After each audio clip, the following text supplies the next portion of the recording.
Je voudrais du soleil vert, des dentelles et des théières, des photos de bord de mer, dans mon jardin d'hiver.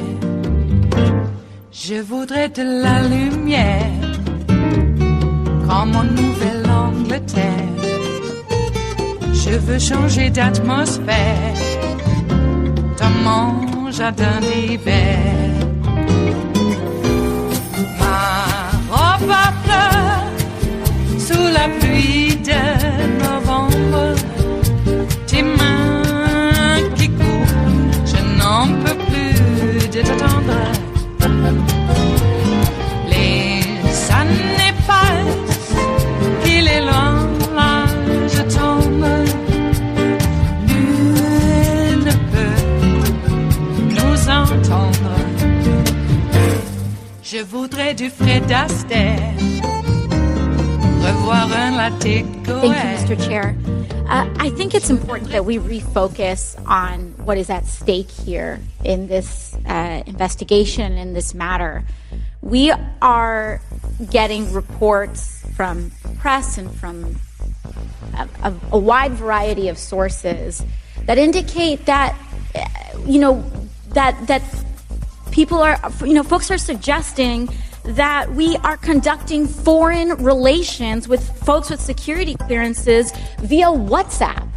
I mean, every day that we go on without getting to the bottom of this matter is a day that we are putting hundreds, if not potentially thousands of Americans at risk. I mean, really, what is next? Putting nuclear codes in Instagram DMs? This is ridiculous. We need to get to the bottom of this. And in order to do that, we have to issue subpoenas because people in this administration are not cooperating. And every day that there is an insecure line of communication that could be leaked, that could be hacked, that could be screenshotted without our proper channels is a day that we are putting our national security at risk. So the reason why we have to conduct and have these accommodations is because we are a committee that is committed to protecting whistleblowers. And I do have to commend the ranking member and to see the coordination between the ranking member and the chair in a commitment to whistleblowers, not just in respecting them, but in protecting them, is really admirable and important. And I wanted to note that because this is what protecting whistleblowers looks like. When they need a certain accommodation because they fear retaliation, we have to make accommodations. This committee in particular, as the Oversight Committee in the House of Representatives, we have a unique responsibility to protect those that have the courage to come out and say when something is wrong, regardless of the administration. Even in prior administrations, it doesn't matter the party. When something is going wrong in government, when there is overreach, when there is an abuse or a misconduct of process, we have an obligation to see and investigate it out. And so it is so serious, especially as a New Yorker, especially as anyone who cares about the security of what happens on American soil. Every day that we have an insecure line of communication, we have a responsibility to investigate it and to make sure that we get to the bottom of it. So I just needed to put that note in, and I yield the rest. General Lady yield. Chair. Yes. I just want to just add on to what you have said. First of all, thank you for your very eloquent comments. One of the things I want to make clear to the committee is that when there were recommendations against giving these folks security clearances, we got to think about what were the reasons. That's very important. It's not some lightweight stuff here. The disqualifying reasons were involving foreign influence, conflicts of interest, personal or criminal conduct, financial problems. In other words, these were folks who the career people, Ms. Cortez said, I mean, and by the way, these are people like Ms. Newbold who've been doing this year after year under Republican and Democratic administrations. And so you're right. We take this very seriously, as I think we all do. But it's not enough to take it seriously. We have to act. We have to do what we promised to do when we put up our hands and said we were going to uphold the Constitution and protect the people of these great United States. And so I just wanted to make it clear that this is not some lightweight thing that somebody did back in high school or something. But this is major stuff, and there's a reason why there were this information came forward, and this is a reason why they people like Ms. Newbold would recommend not having these people qualified for security clearance. I yield back to the lady. Thank you, and I'd also like to indicate and note that some of the folks that may have insecure, had their clearances overrode or recommendations against giving them the clearance overrode are even custodial staff. And folks would say, oh, that's not important. That overriding a security clearance for a custodial staff is not a big deal. But first of all, every member of this government is important and has access to important information and has power. And especially when we're talking about people that have physical presence and access to secure and sensitive physical spaces in the White House, to be potentially compromised is extremely concerning. It is Wednesday, the 3rd of April of 2019, and you are in West Coast Cookbook and Speakeasy. I am your chef de cuisine, Justice Putnam, and our daily special is Smothered Benedict Wednesdays. Will no one rid me of this priest? Indeed. The separation of church and state continues to be eroded, as well as the separation between reality and unreality. Oh my God, Trump was at an NRCC dinner power meeting last night. I guess they were raising money for their cause, whatever that is. What, destroying the world before, I don't know, the world destroys itself? And went on a tear. Wow, he's even turning into Don Quixote, tipping at windmills. Yeah, speaking of Don Quixote, don't let him know who Sancho Panza is or where he's born. Yikes. Trump might get a little concerned. He just might. But apparently Trump is convinced that windmill farms and windmills specifically can cause cancer. I don't know, and no one knows where he came up with this. He also, instead of saying the word origin, said oranges. Some people said no, he said the first part of origin and then forgot what came after. Like that's supposed to be okay.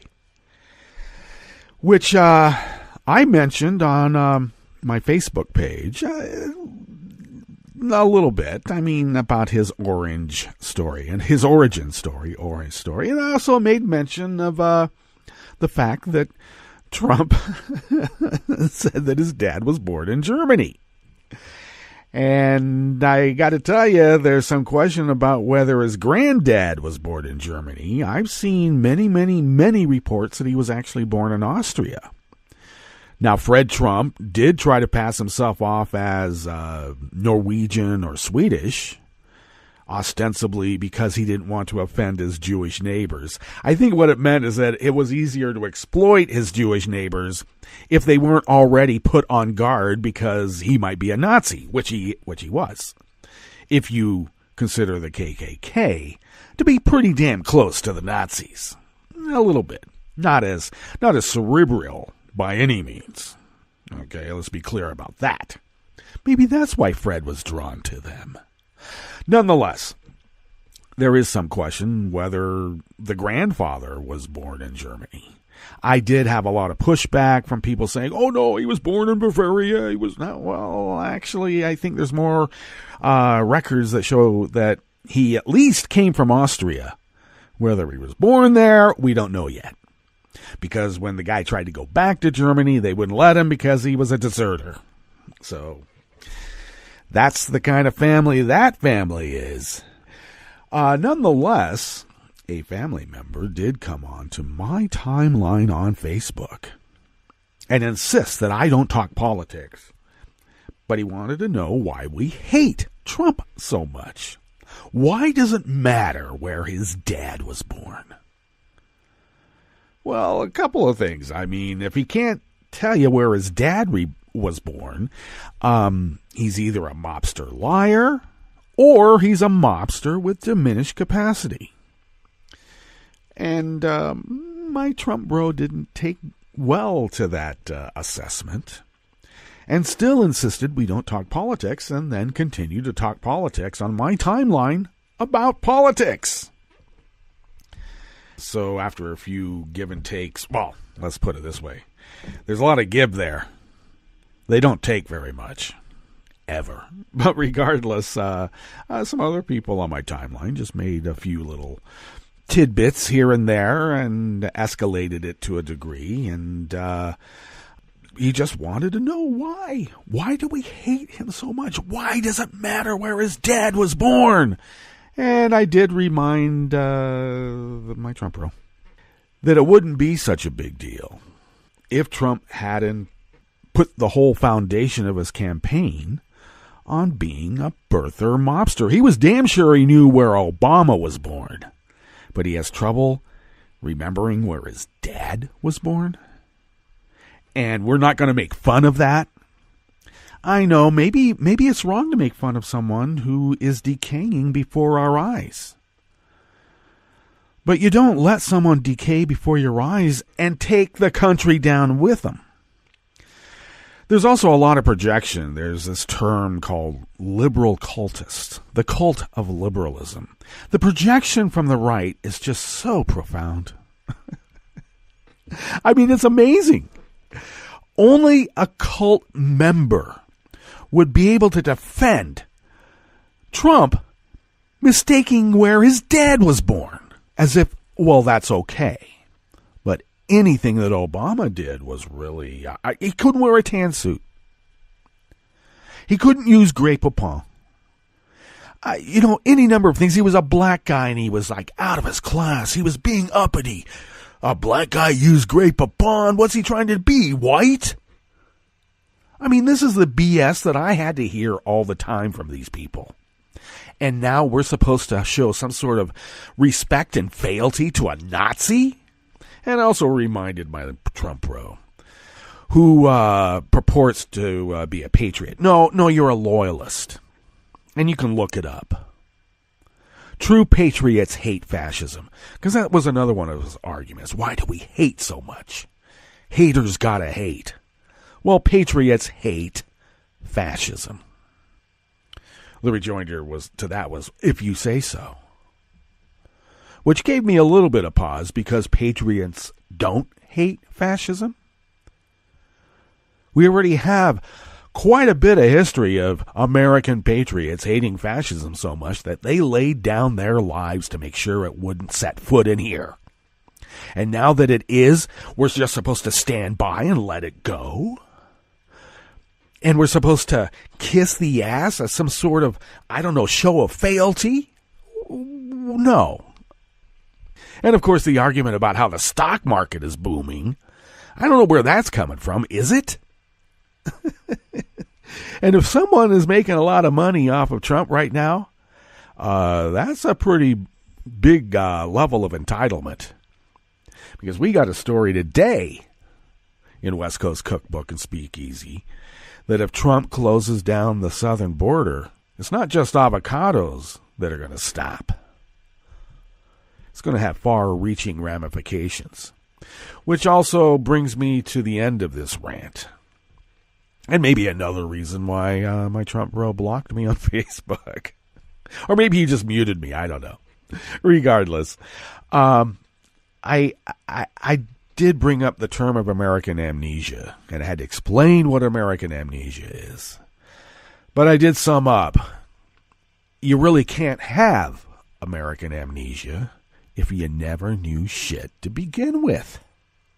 You got to know a little bit about history. You got to take a little bit of American civics to know what the hell is going on. And if you can't make that effort, don't come on my timeline and tell me not to talk politics on a timeline that is really about politics. All right, what's on the rest of the menu here? In West Coast Cookbook and Speakeasy, Smothered Benedict Wednesdays. Well, in the Bistro Cafe at the top, that was the great Alexandria Ocasio-Cortez pretty much laying down the law to Jared Kushner about, hey, what's up? Foreign relations on WhatsApp puts the U.S. security at risk. And she did bring up a salient point. If conducting foreign relations on WhatsApp puts the U.S. at risk and our security at risk, what the hell does sharing nuke codes on Instagram DM do? Well, on the rest of the menu here in the Bistro Cafe, 2 University of Arizona students will face criminal charges for protesting a campus Customs and Border Patrol event. Apparently, protesting that is an infringement upon the Border Patrol's, yes, free speech rights, according to the head president or chancellor of the university. Who knew? I guess he got the edict from Trump about what free speech is and what free speech is not. Trump's latest border tantrum could shut down the entire U.S. auto industry in a week.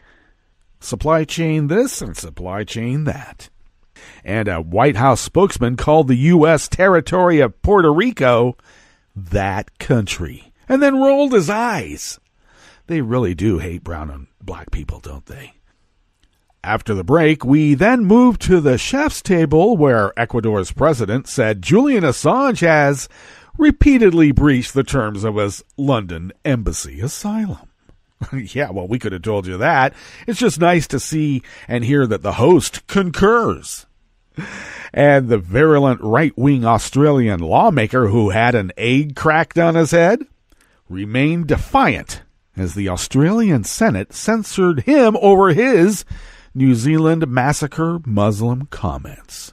Yeah, hey, Trump bro, haters gotta hate, right? All that and more on West Coast Cookbook and Speakeasy. Bon appetit.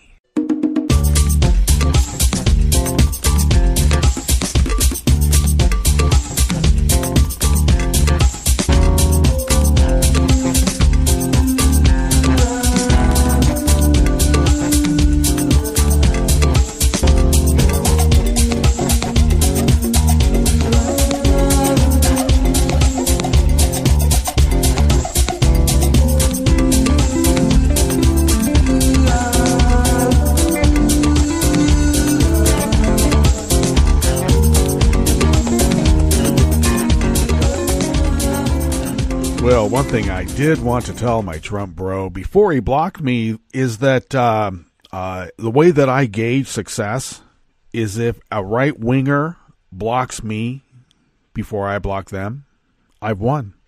So I guess I'll have to wait for one of those family dinners to let him know. All right. Well, if you go to the bottom of our homepage at netrootsradio.com, you will notice to the rightish of the page the chat room link monitored by Kelly Lincoln. Thank you, Kelly, for doing that. If you would then look to the leftish of the page, you will then locate the contribute button. Please do become a recurring Patreon of Netroots Radio.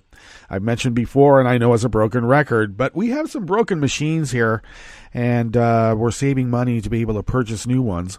Let alone how your generosity in these recurring contributions put a big dent in our ability to pay these bills, which are also increasing because that's what they do. They never lessen the monthly bill. Jeez. But thank you for your generosity on doing that. If you could afford an espresso type coffee drink a month, putting that amount in a recurring contribution to Netroots Radio makes sure that Resistance Radio keeps resisting as the founders originally intended. Or orangely. Boy, that's hard to say, even when you're decaying.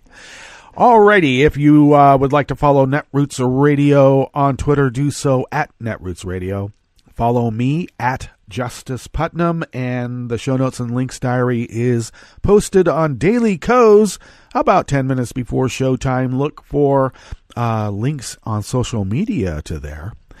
And let me mention real quick, the player on our homepage apparently doesn't support all players on your machines, but that will be fixed right away. So I guess you could go to TuneIn and hear the show there, but we like you to go to our homepage. It's 8 years that Netroots Radio has been broadcasting 24/7, 365. That's right, because we're dedicated to resisting wherever resistance is needed. And that player will be fixed, and you should be able to listen to Netroots Radio on any device and any machine. We'll let you know when that actually happens. I believe the code is being written as I speak. If you would like to follow the show on Twitter, do so at Cookbook West. Pick up podcasts by way of Spreaker, Stitcher, TuneIn, iTunes, YouTube, iHeart, and wherever fine podcasts can be found, mixed in with all the others that have come in the world. We're down in the W's. Look for us there. All right. Well. Let's get into this first offering here in the Bistro Cafe of West Coast Cookbook and Speakeasy. Smothered Benedict Wednesdays. It's merely a lovely egg dish with a lovely hollandaise sauce on it. We're not doing any kind of Beckett thing here. All right. No Thomas More. Well, 2 students at the University of Arizona will face criminal charges for protesting a Customs and Border Protection event on campus last month. And Elam Katami from Think Progress brings us this offering. The university president has argued that the protest was a dramatic departure from our expectations of respectful behavior and support for free speech. The Customs and Border Protection representatives coming on campus to give a full-throated defense and then maybe even a thorough investigation to make sure that no black and brown people that we don't want here are here, met with a protest, is considered a violation of their free speech. The government's free speech is being infringed upon by we mere citizens.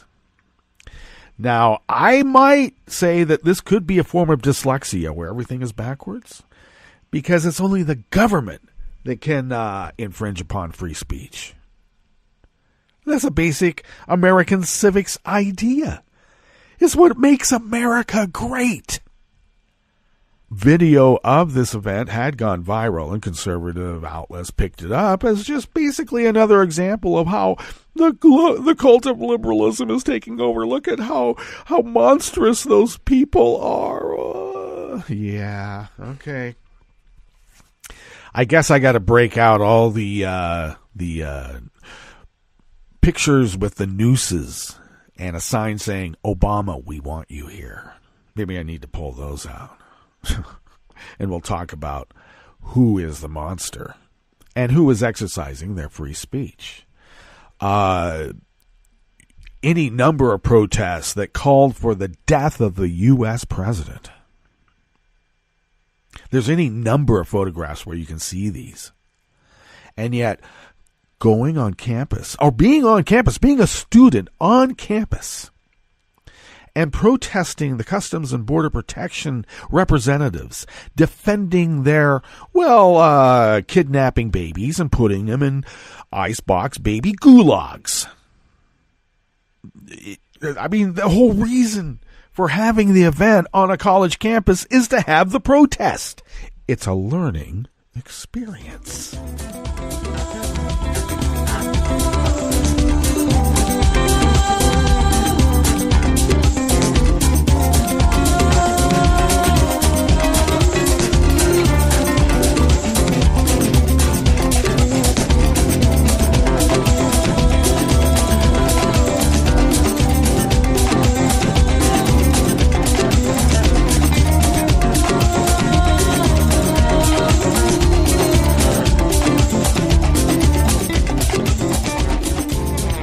Emily Singer of Share Blue Media brings this next offering here in the Bistro Cafe of West Coast Cookbook and Speakeasy. With Trump threatening to close the U.S.-Mexico border over his hatred for immigrants, well, a leading expert pointed out that he could tank the American auto industry, a major sector of the U.S. economy that Trump has ironically bragged about saving. You know, whenever he says he saved something and then they have to take their business and go to another country because they've lost their ass because of Trump. Kristen Dizizak, I'm sorry for butchering your name, ma'am, I apologize, Vice President of Industry, Labor, and Economics at the Center for Automotive Research, said that the U.S. auto industry would be shut down in a week. In a week. If Trump actually followed through on his threats to close the border. I don't know why we're talking about avocados and strawberries as much as I love both, when the whole flipping auto industry could be shut down in a matter of days if we close the border. Christian Zizak, Vice President of the industry, tweeted on Monday night. Now, the reason for this, she said, is that the U.S. imports about 37% of its auto parts from Mexico. That percentage is even higher for certain parts that are essential for building cars. About 80% of wiring harnesses, for instance, come from Mexico and other Latin American countries. Well, maybe that's what the bother is. Of course it is. Trump first made the threat to close the border on Friday, tweeting that Mexico must stop illegals from entering the U.S. or he'll shut down the border. And that absurd idea got applause from his supporters at a rally in Michigan. However, if the border were closed, Dizizak's prediction was accurate. Michigan, which depends on auto industry for many jobs, they still are considered to be an auto industry state. Well, they would be hit especially hard. Even sycophantic Trump buffoons at Fox and Friends understand the dire economic consequences. Fox and Friends host Brian Kilmeade even said that Trump's move is going to hurt people on both sides of the border, Americans and Mexicans. And you know that Trump is saying, yeah, I get to hurt both of them? It's a twofer.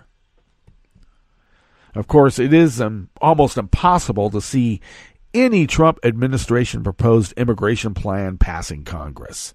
And the Trump administration tried and failed to pass immigration reform when the GOP had unified control of Washington.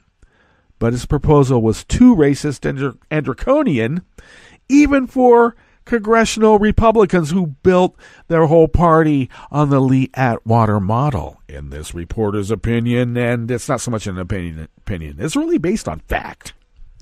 For now, it seems the country must hope that Trump uses common sense and decides against closing the border, or that his notoriously weak advisors can stop him. And in this reporter's opinion, I think the only one that he'll listen to is Vlad. If Vlad says back off, Trump will back off.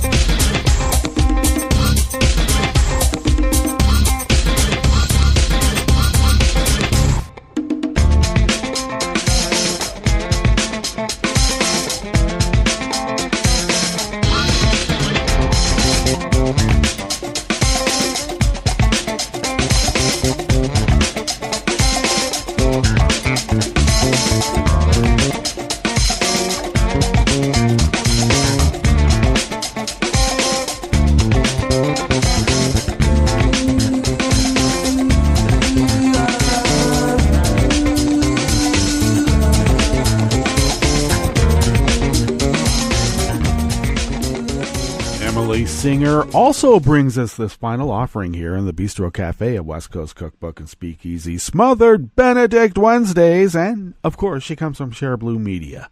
The entire White House seems to need a geography lesson White House spokesman Hogan Gidley twice called Puerto Rico that country and rolled his eyes when a news anchor asked him to defend Trump's racist attack on the hurricane-ravaged island. Of course, Puerto Rico is not its own country. It's a U.S. territory, and the people on the island are full U.S. citizens who pay federal taxes, just like those living on the mainland. Yet, Gidley tried to otherize Puerto Ricans in order to justify Trump's latest racist tirade against the territory. They have not come to $91 billion for all we have done in that country, Gidley said. You've seen food rotting in the ports, and the governor has done a horrible job. He's trying to make political hay in a political year, and he's trying to find someone to take the blame off him for not having a grid and not having a system in that country. Gidley was talking about the governor of Puerto Rico, not the supposed president of the United States. Well, Trump made similarly ignorant comments in a racist tweet storm on Tuesday in which he suggested Puerto Rico was taking money from American farmers. Oh, he's trying to start a race war. Oh, you want to stoke racial animosity, Donnie, don't you? Because he's not talking about the black farmers, because they're still waiting for the inflated interest on their loans to be approved. You can't see Gidley's face during the exchange, but Jackson asked Gidley why he's rolling his eyes at her question. You're rolling your eyes? I don't know why you're rolling your eyes, she said. Well, Gidley's main defense of Trump is that he traveled to Puerto Rico, where he infamously threw paper towels at hurricane victims and claimed they were better off than the victims of Hurricane Katrina. Gidley may have decided to roll his eyes on live television at a very fair question, but his cringeworthy ignorance is what really deserves the eye rolls. And I will just remind folks that they really want to terraform that island, and they need all the residents to be off of it, because property is always more valuable when delivered vacant. All right, let's get to our break, and when we come back from the break, we will go through weather from around the world and the stories that we have curated for you today. You are listening to West Coast Cookbook and Speakeasy, and we will be right back. You are listening to netrootsradio.com. Please hang up and try again.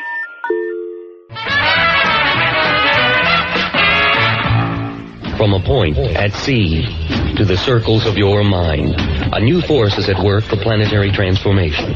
New radio for a new Earth.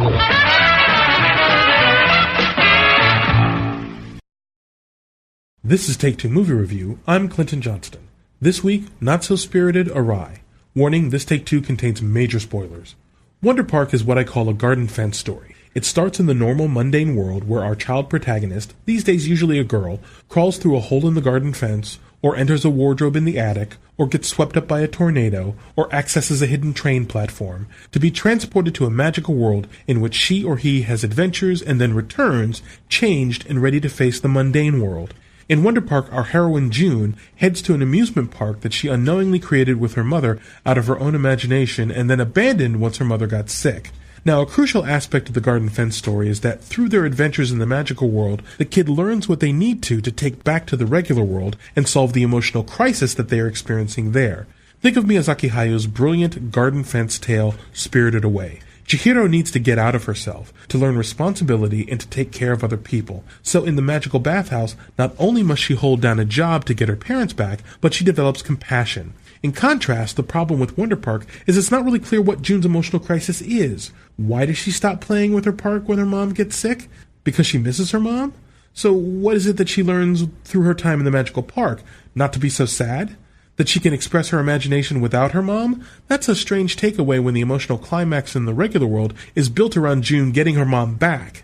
Long story short, without a clearly defined emotional crisis, June's magical adventures can't teach her what she needs to progress. And without that development, the movie fails to have penetrating emotional impact. I mean, go see it. There are some nice action sequences, and the animation is good. But then go rewatch Spirited Away.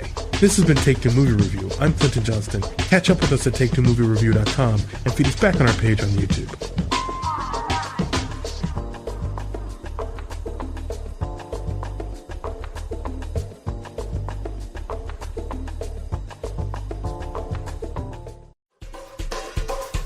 This is Scientific American's 60-Second Science. I'm Christopher Intagliata. Bourbon whiskey doesn't have to be made in Bourbon County, Kentucky, but it does have to be produced from at least 51% corn, and it has to be aged in unused charred oak barrels. Tennessee whiskey, on the other hand, must be made in Tennessee, as the name implies. And in addition to the steps that create a bourbon, the distilled whiskey undergoes another one, called the Lincoln County process, where you take your fresh whiskey distillate and you filter it through sugar maple charcoal. It's also called charcoal mellowing.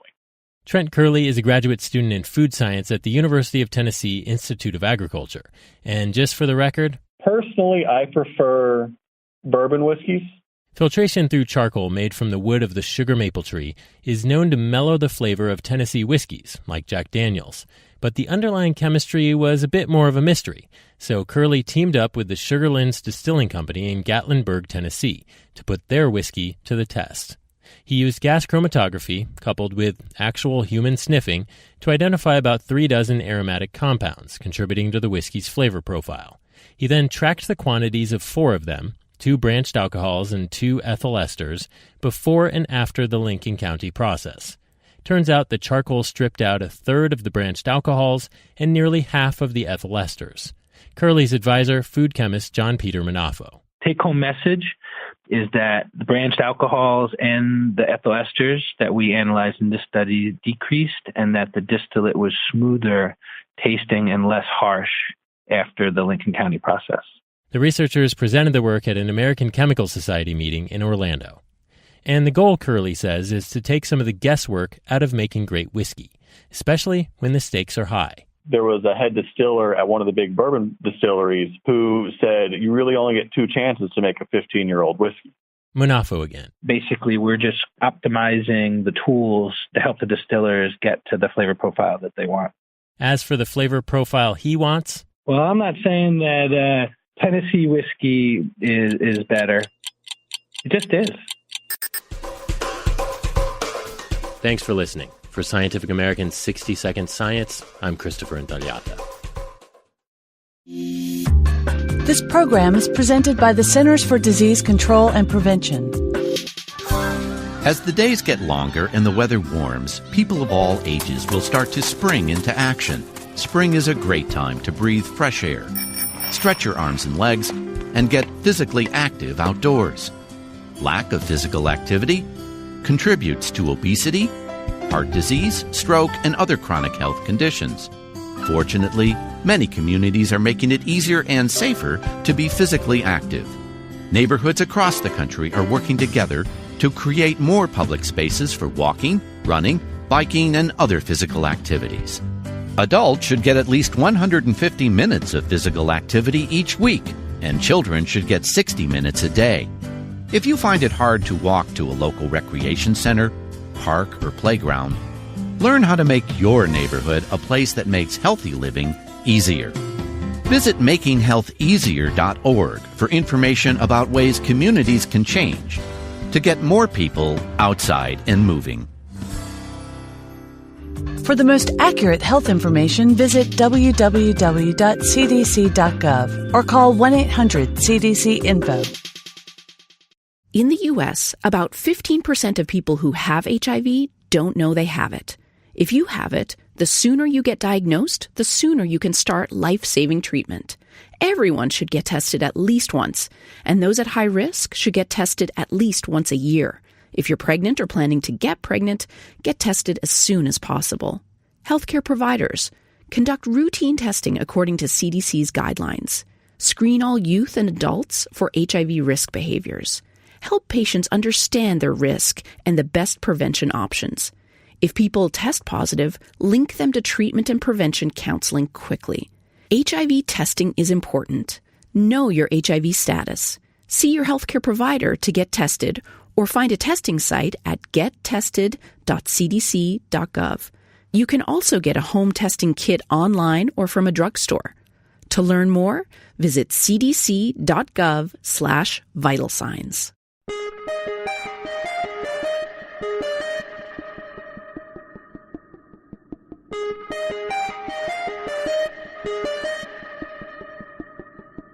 Hi, I'm Tom Hartman, and since you're listening to netrootsradio.com, show your progressive side and go to the donate button on the bottom of the homepage. It's progressives like you who power Netroots Radio and keep the progressive message beaming everywhere 24 hours a day.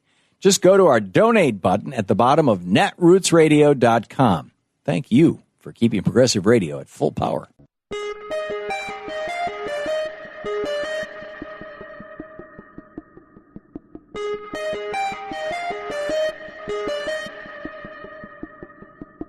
Aren't poll taxes illegal, forbidden, unconstitutional? Well, we thought so. My name is Ramsey Clark, and this is the Civil Liberties Minute with ACLU attorney Bill Newman. The 24th Amendment to the United States Constitution, ratified in 1964, made poll taxes unconstitutional in federal elections. And a Supreme Court decision in 1966 ruled that poll taxes were unconstitutional in state elections as well, a violation of the equal protection guarantee of the 14th Amendment. So, between the Supreme Court's decision and the constitutional amendment, we all thought that the poll tax was dead. But now in Florida, it's returning. Last November, Florida voters approved a ballot measure to restore voting rights to 1.4 million persons with felony convictions who would serve their sentences. But now, Florida is on the verge of requiring persons who want to have their voting rights restored to have to pay any and all court costs and fines before they can get on the voter rolls. Really, you owe $25 in court costs, and the penalty is you can't vote in Florida. That's the proposal to discriminate against poor people and disproportionately people of color. A 2019 version of the poll tax. The Civil Liberties Minute is made possible by the ACLU because freedom can't protect itself. I read the news today, oh boy. It's time for Nicole Sandler's What's News from NicoleSandler.com and the Progressive Voices Network. The April 2nd deadline House Democrats gave Attorney General William Barr to release the Mueller report has come and gone. This was expected, as Barr had previously stated that he anticipates he'll, quote, be in a position to release the report by mid-April, if not sooner. On Wednesday, the House Judiciary Committee will vote on whether to authorize subpoenas to obtain the full Mueller report and its underlying evidence.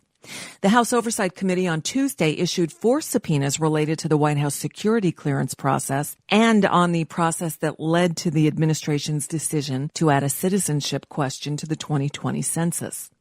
Regarding that White House security clearance issue, Tricia Newbold, the White House security specialist who spoke to the House Oversight Committee about the security clearance issues, has gone public with her claims that 25 people in the White House had clearances granted over officials' concerns. The stunning charge comes from Tricia Newbold, an 18-year career White House security specialist, who told Congress 25 officials in the Trump administration had their top-secret security clearances granted by the White House, even though she and her colleagues recommended they be denied.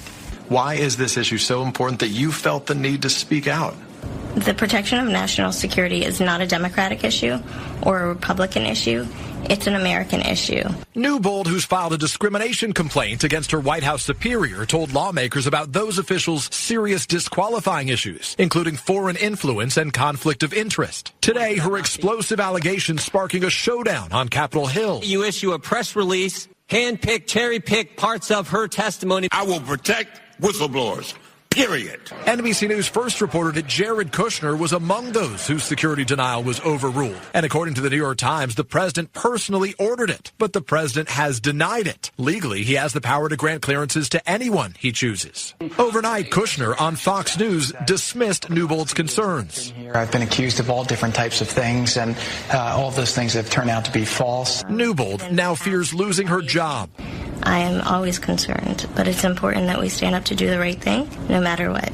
Peter Alexander, NBC News, the White House. A woman carrying 2 Chinese passports and a device containing computer malware lied to Secret Service agents and briefly gained admission to Donald Trump's Mar-a-Lago club over the weekend during his Florida visit. CNN has more. United States Secret Service filing a court document that charges a Chinese woman, her name is Yuzheng Zhang, with unlawful entry at the Mar-a-Lago compound in addition to making false statements to Secret Service agents. This stemmed from her attempt to gain access to the facility. She arrived at a U.S. Secret Service checkpoint and purported to be a guest of the club. She continued through a series of additional checkpoints, and when she made her way to the reception area, she told the hotel staff that she was there to attend an event. They quickly realized that did not exist, and she was questioned by Secret Service agents. She became combative. She was detained and taken to the West Palm Beach resident office of the Secret Service, where her story continued to change. She eventually told them that she was actually sent by someone in China to travel to Mar-a-Lago to attend an event, to try to make contact with the Trump family, to discuss economic issues regarding China and the United States. As they detained her, they actually confiscated a series of telephones, and they found a thumb drive that Secret Service agents are describing contained malicious software. Now, from a national security standpoint, obviously Mar-a-Lago is a key target for foreign intelligence collection, foreign intelligence services. It would only take one inserting a thumb drive into the system there to be able to gain access to electronic records, for example. So obviously a serious security threat there. Voters in Chicago elected Lori Lightfoot, a former federal prosecutor, over Tony Preckwinkle, president of the Cook County Board, in a mayoral runoff election.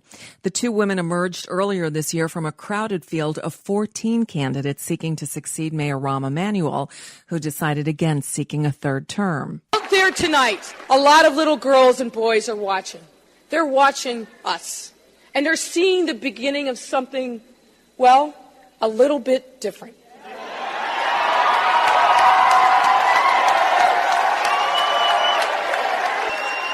They're seeing a city reborn, a city where it doesn't matter what color you are, and where it surely doesn't matter how tall you are.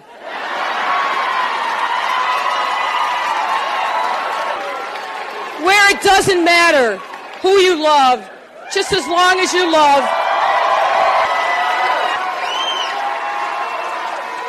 Let me say that again. Where it doesn't matter who you love, just as long as you love with all your heart. That was a reference to the fact that Lightfoot, the new mayor of Chicago, is not only the first African-American woman to be mayor, but also the first openly gay person. But she wasn't the only lesbian mayoral candidate to win on Tuesday. Satya Rhodes Conway became the first openly LGBTQ person elected mayor of Madison, Wisconsin, and Jolie Justice placed in the Kansas City mayoral primary and will advance to the general election in June. Justice would be the first openly LGBTQ major city mayor in the American heartland if elected. And that's just a bit of what's news for now. I'm Nicole Sandler. If you appreciate these reports and the Nicole Sandler Show, I hope you'll consider making a contribution. My work is 100% listener supported, and I can't do it without your help. Find out more at NicoleSandler.com/donate. From New York, I'm Luke Vargas with your World in 2 minutes. Canada completed its rollout of a nationwide carbon tax this week, part of a broader push by Prime Minister Justin Trudeau to slash emissions by 30% by the year 2030. Nicholas Rivers is a professor of climate and energy policy at the University of Ottawa. So anytime now a Canadian buys natural gas or gasoline or diesel or coal, there's a levy put on those fuels that reflects the amount of carbon emissions that will be released when those fuels are burned. Those taxes will increase the price of filling up the tank of a small car by around $1.50, and that will more than double by 2022.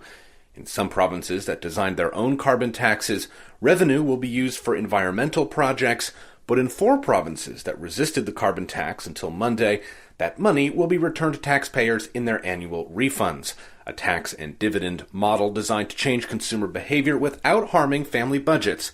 Gilbert Metcalf is a professor of economics at Tufts University and a carbon tax advocate. The idea of a revenue-neutral reform, I think, is really, really important to disentangle debates about climate policy from debates about the right size of government. Catherine Harrison, a professor of political science at the University of British Columbia, says the Canadian policy could serve as a model elsewhere. Even when a significant majority of people believe we should act on climate change, they are still very reluctant to have costs imposed on them, and they will embrace counter arguments that let them off the hook. Conservative opposition leader Andrew Scheer warned Monday the tax rebates won't cover the rising cost of food and other products requiring transport, but economists disagree, saying 70% of Canadians should get more back in rebates than they pay in taxes. Either way, the issue is likely to play a prominent role in nationwide elections this fall. Luke Vargas, New York.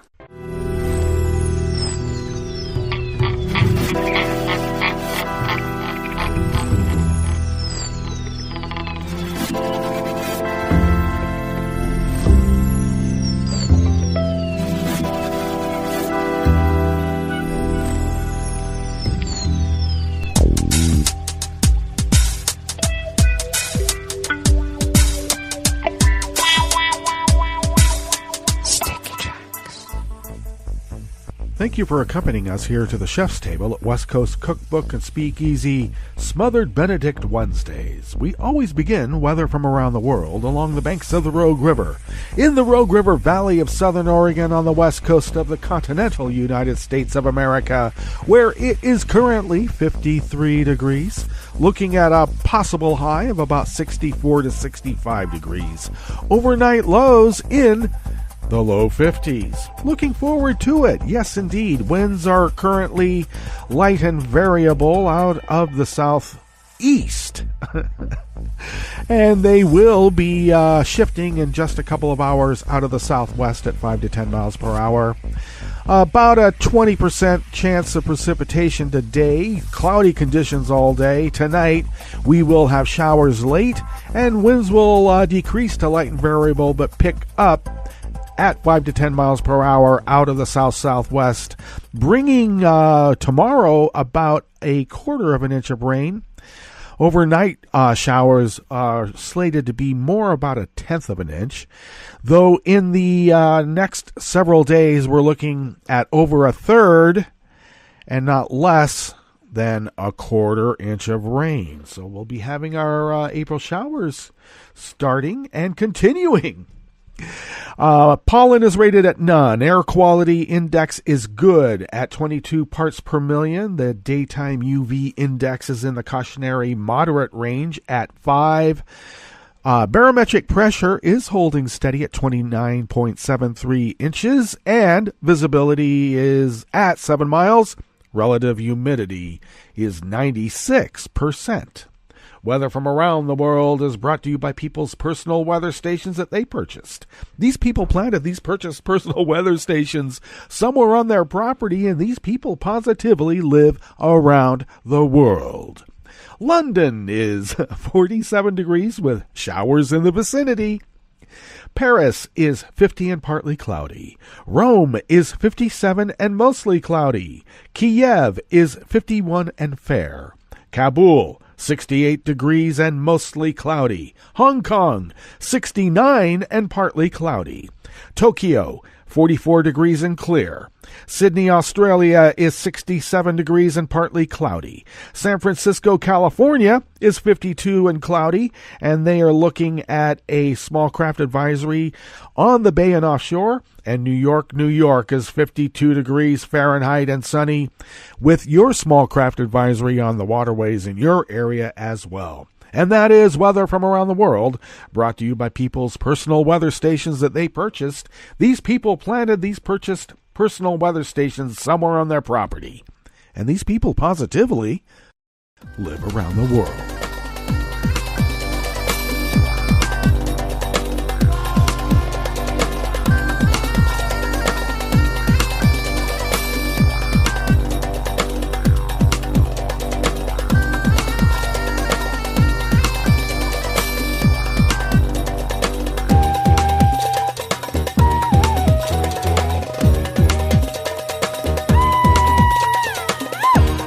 Anonymous worker bees from Reuters bring us this first amuse-bouche here at the chef's table at West Coast Cookbook and Speakeasy. President Lenin Moreno of Ecuador told radio stations yesterday, Tuesday, that WikiLeaks founder Julian Assange has repeatedly violated the terms of his asylum in the Andean nation's London embassy, where he has lived for nearly 7 years. Moreno, interviewed by the Ecuadorian Radio Broadcasters Association, said Assange does not have the right to hack private accounts or phones and cannot intervene in the politics of other countries, especially those that have friendly relations with Ecuador. Well, of course, attorneys for Assange did not respond to repeated requests for comment. Mr. Assange has violated the agreement we reached with him and his legal counsel too many times, Moreno said in an interview. It is not that he cannot speak and express himself freely, but he cannot lie, nor much less hack private accounts or phones. Moreno did not say whether or not the government would take steps to remove Assange from the embassy. WikiLeaks said in an emailed statement that Moreno's remarks were in retribution for WikiLeaks having reported on corruption accusations against Moreno.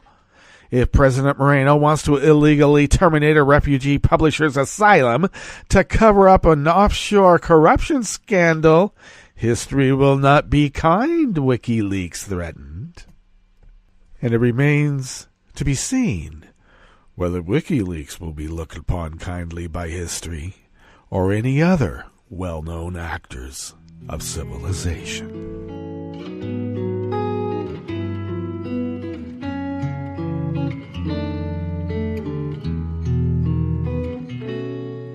Je te donne ce mon amour pour la vie entière, la promesse de me trouver à tes genoux. Aussitôt que tu m'appelles, rester toujours fidèle, c'est tout, c'est tout. Je te donne tous mes printemps, mes étés de mer, mes automnes quand les feuilles tombent partout. Si ce n'est pas une bonne affaire, je te donne tous mes hivers, c'est tout. And even more anonymous worker bees at Reuters bring us this final amuse-bouche here at the chef's table at West Coast Cookbook and Speakeasy. Australia's Senate censored an independent right-wing lawmaker on Wednesday for his comments at New Zealand's mosques. Oh, Wednesday, you know, they're in another time zone from us, so just so you know, it's Wednesday today. For his comments at New Zealand's mosques, shooting massacre, which left 50 people dead, was a result of letting Muslim fanatics migrate to the country. That guy. You know, the guy that had the egg cracked on his head because he said Muslim fanatics were responsible for Muslims being killed in New Zealand. Fraser Anning, a senator who has been widely condemned for his comments, after a lone gunman attacked two mosques in Christchurch on March 15th. There is no room for racism in Australia. Sadly, what Senator Anning said after the Christchurch massacre, however shocking, is not out of character. That was Australian Muslim Senator Maureen Faruqi told the Senate. Just a week before I joined this place, he gave a speech calling for a ban on people like me coming to this country. Australian Brenton Tarrant, the suspected white supremacist, has been charged with one murder following the attack and was remanded without a plea. And he is due back in court on April 5th, when police said he is likely to face more charges, well, you would think. Well, sitting for the first time since the attack, Australia's upper house overwhelmingly passed a censure motion against Anning, the first public rebuke of a lawmaker in over 4 years. Now, of course, the censure motion has no direct legal consequences, but acts as an expression of the Senate's disapproval, and Anning denied he blamed victims, and then insisted the censure was an attack on his civil liberties. And he remains defiant, and he's rejecting any kind of attacks or censor placed upon him, because it's his free speech rights that are being violated. And if he wants to tell the whole world what an idiot he is, he has every right to do it. censured or not. All right, well, that brings us to the end of our broadcast period for the day, but you know that Netroots Radio is going to be broadcasting on. We'll meet up tomorrow for Metro Shrimp and Grits Thursdays, so do stay tuned to Netroots Radio all day and all night for all the breaking news as it breaks, and we'll meet up here tomorrow, right here, in West Coast Cookbook and Speakeasy. Bon appetit.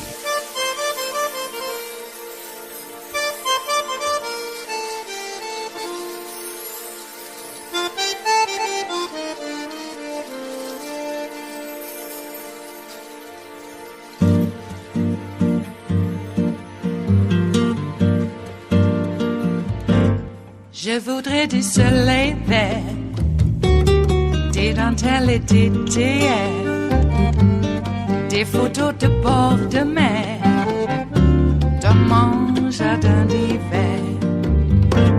Je voudrais de la lumière, comme en Nouvelle-Angleterre. Je veux changer d'atmosphère, dans mon jardin d'hiver. Ma fleur sous la pluie de novembre, tes mains qui courent, je n'en peux plus de t'attendre. Les années passent, il est loin, là je tombe. Nul ne peut nous entendre. Je voudrais du Fred Astaire, revoir un latte Goer. Je voudrais toujours te plaire dans mon jardin d'hiver. Je veux déjeuner par terre, comme au long de golfe clair, t'embrasser les yeux ouverts dans mon jardin d'hiver.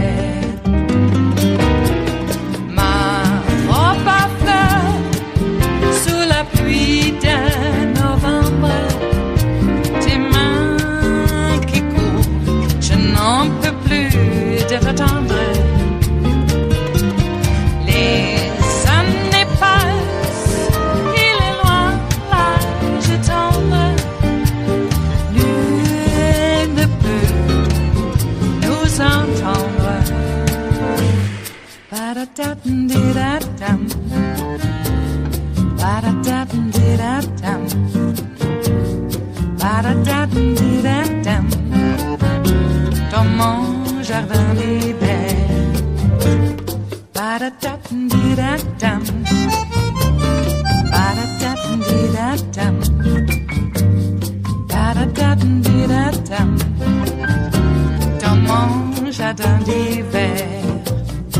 Dans mon jardin d'hiver. Dans mon jardin d'hiver.